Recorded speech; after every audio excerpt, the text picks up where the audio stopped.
Bonjour, eh bien cette fois c'est fait. Nous arrivons à la fin de notre année liturgique, une année qui s'achève par une fête, celle de notre Seigneur Jésus-Christ, roi de l'univers. On dit plus souvent en raccourci la fête du Christ roi.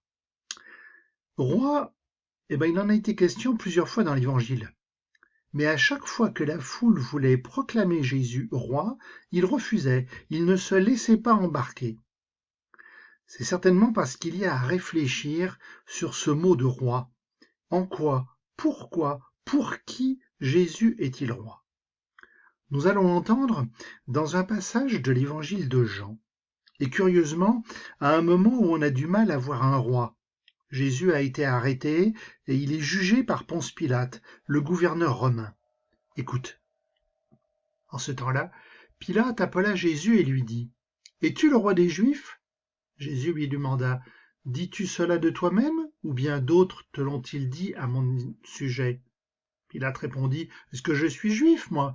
Ta nation et les grands prêtres t'ont livré à moi. Qu'as-tu donc fait? Jésus déclara: Ma royauté n'est pas de ce monde. Si ma royauté était de ce monde, j'aurais des gardes qui se seraient battus pour que je ne sois pas livré aux Juifs. En fait, ma royauté n'est pas d'ici. Pilate lui dit: Alors tu es roi?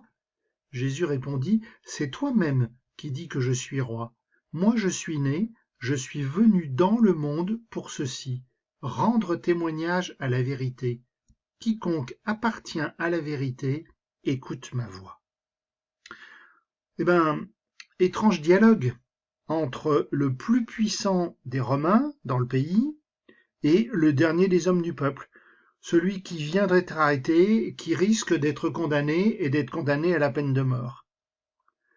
La question de Pilate peut surprendre. En fait, les accusateurs de Jésus ne peuvent pas se reposer sur des questions exclusivement religieuses, car Pilate répondrait qu'il s'en moque, que cela ne le regarde pas.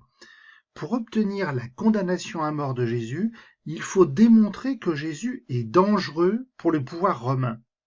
D'où la question. Si Jésus se présente comme roi des Juifs, cela veut dire qu'il est en révolte contre le pouvoir romain.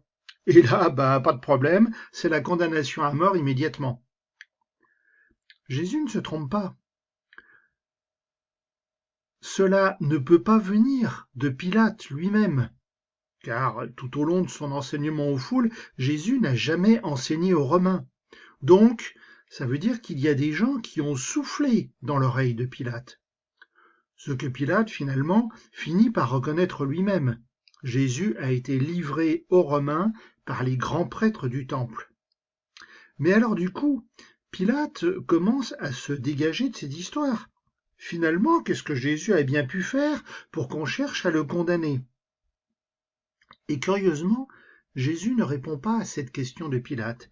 Il revient lui-même sur l'échange sur la royauté.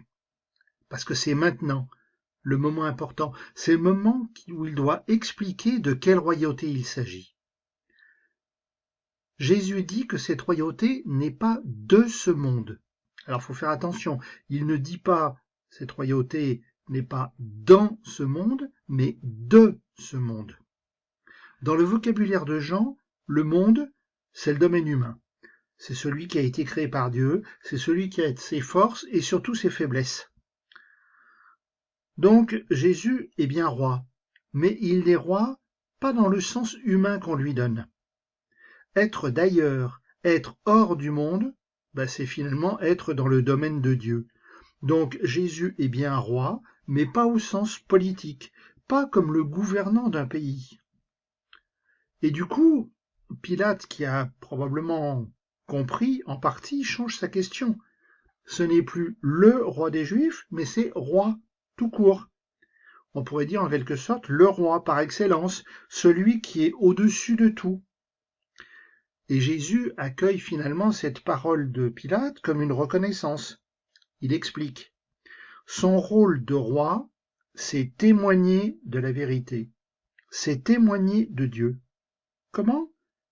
En montrant à tous qui est Dieu, celui qui aime tous les hommes, sans condition, sans limite. Et c'est bien ce que Jésus va montrer juste après, parce qu'après ce dialogue, il va être condamné à mort, il est conduit au supplice, il meurt sur la croix pour pouvoir ressusciter. Le royaume, il est là. Il est dans une personne qui donne sa vie pour les autres. Il est roi, mais il est roi au service des autres. Et c'est bien là où nous sommes tous invités dans ce royaume.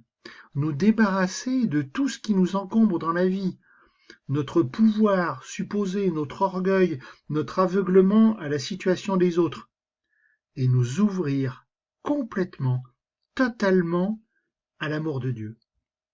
Comment? En aimant les autres, comme Dieu les aime lui-même. Difficile? Compliqué? Bah oui, parce que malheureusement, nous sommes de ce monde, nous avons nos faiblesses. Mais justement, Jésus a donné sa vie pour nous. Il est là chaque jour, à côté de nous, pour nous aider sur ce chemin. Oui, Jésus est bien roi. Jésus Christ roi, je sais que tu es Seigneur non seulement sur la terre, mais de tout l'univers. Tu es roi, mais pas à la manière des puissants de ce monde, qui dominent et écrasent les autres. Tu es roi de la paix, de la douceur, de la vérité et de l'humilité. Jésus Christ roi, tu nous attires à toi. Par ta résurrection, tu nous donnes d'être les outils de ton règne d'amour, dans nos familles et partout où tu nous envoies, pour la gloire de Dieu, ton Père et notre Père. Amen.